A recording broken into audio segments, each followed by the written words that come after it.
വിശ്വനാഥൊപ്പം നമുക്കൊപ്പം ചേരുന്നു. Shri P C Vishwanath, Manmohan സിംഗിൻ്റെ സാമ്പത്തിക ആശയങ്ങൾ ആദ്യം വിമർശിക്കപ്പെട്ടു, പക്ഷേ ഇപ്പോൾ പൊതുവിൽ അംഗീകരിക്കപ്പെടുന്നു. താങ്കൾ എങ്ങനെ മൻമോഹൻ സിംഗിൻ്റെ ഭരണ കാലഘട്ടത്തെ, ആ വ്യക്തിയെ എങ്ങനെ അനുസ്മരിക്കും?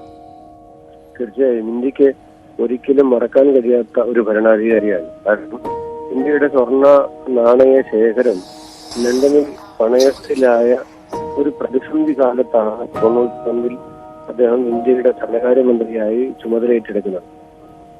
അദ്ദേഹം നേരത്തെ കൊടിക്കുന്നിൽ സുരേഷ് സൂചിപ്പിച്ചതുപോലെ രാജ്യത്ത് നടപ്പിലാക്കിയ മാനുഷിക മുഖമുള്ള സാമ്പത്തിക പരിഷ്കാരങ്ങളാണ് പിന്നീട് ഇന്ത്യയെ മുന്നോട്ട് നയിച്ചത്.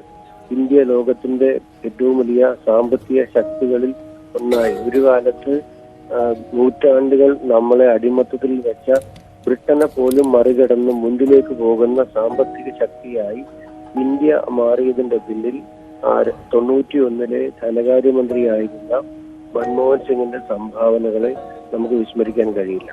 ലോകത്തെ ഏറ്റവും വലിയ ദാരിദ്ര്യ നിർമ്മാർജ്ജന പദ്ധതിയുടെ പേര് മഹാത്മാഗാന്ധി ഗ്രാമീണ തൊഴിൽ ഉറപ്പ് പദ്ധതി എന്നാണ്. അത് നടപ്പിലാക്കിയ ഭരണാധികാരിയാണ് ഡോക്ടർ മൻമോഹൻ സിംഗ്. വിദ്യാഭ്യാസം അവകാശമാക്കി, വിവരം അവകാശമാക്കി, തൊഴിൽ അവകാശമാക്കി, ഭക്ഷ്യസുരക്ഷ അവകാശമാക്കി.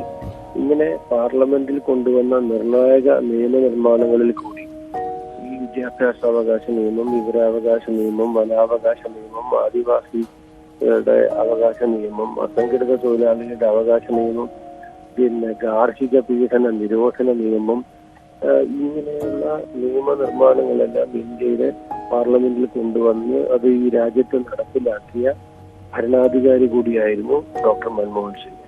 ഇവിടെ പറഞ്ഞല്ലോ 2008 അദ്ദേഹത്തിന് ഹൃദയ സംബന്ധമായ അസുഖമുണ്ടായ സമയത്ത് ലോക ഭരണാധികാരികൾ ഒത്തുചേരുന്ന ഉച്ചകോടി അവർ മാറ്റിവെച്ചുകൊണ്ട് മൻമോഹൻ സിംഗ് സുഖം പ്രാപിച്ചു വന്നതിന് ശേഷം ഈ ഉച്ചകോടി സമ്മേളിക്കാം. കാരണം ഇന്ന് ലോകത്തിന് കേൾക്കാൻ താല്പര്യമുള്ള, കേൾക്കാൻ ആഗ്രഹിക്കുന്ന, ലോകത്തിന്റെ സാമ്പത്തിക പ്രതിസന്ധികൾക്ക് പരിഹാരം നിർദ്ദേശിക്കാൻ കഴിയുന്ന ഒരാളുടെ സാന്നിധ്യമില്ലാതെ നമ്മളത് കൂടിയിട്ട് എന്ത് കാര്യം എന്ന് തീരുമാനിക്കുകയും മൻമോഹൻ സിംഗിന് വേണ്ടി കാത്തിരിക്കുകയും ചെയ്ത ഒരു സമയം 2008-ലെ അമേരിക്കയിലെ ഏറ്റവും വലിയ ബാങ്കുകൾ പോലും തകർന്നടിഞ്ഞു അമേരിക്ക അടക്കം സാമ്പത്തിക പ്രതിസന്ധിയിൽ ആടിയുലഞ്ഞപ്പോൾ ഈ രാജ്യത്തെ ആ സാമ്പത്തിക പ്രതിസന്ധിയിൽ നിന്നും കരകയറ്റിയ ഭരണാധികാരി എന്ന നിലയിലും നമുക്ക് മൻമോഹൻ സിംഗിനെ ഒരിക്കലും മറക്കാൻ കഴിയില്ല. അദ്ദേഹം പറഞ്ഞല്ലോ,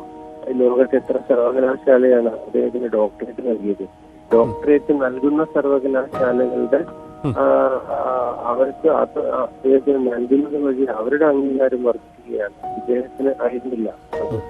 ആ നിലയിലെല്ലാം തന്നെ ലോകം മുഴുവൻ ബഹുമാനിക്കുന്ന ഒരു സാമ്പത്തിക ശാസ്ത്രജ്ഞൻ എന്ന നിലയിലും ഇന്ത്യ ഈ നിലയിൽ ഒരു ആധുനിക ഭാരതത്തെ കെട്ടിപ്പടുത്ത പ്രധാനമന്ത്രി എന്ന നിലയിലും എല്ലാം തന്നെ മൻമോഹൻ സിംഗ് നമ്മുടെ എല്ലാം മനസ്സിൽ ദീർഘകാലം അല്ലെങ്കിൽ രാജ്യം ഉള്ളിടത്തോളം കാലം നിലനിൽക്കുമെന്ന് പറയാൻ കഴിയും.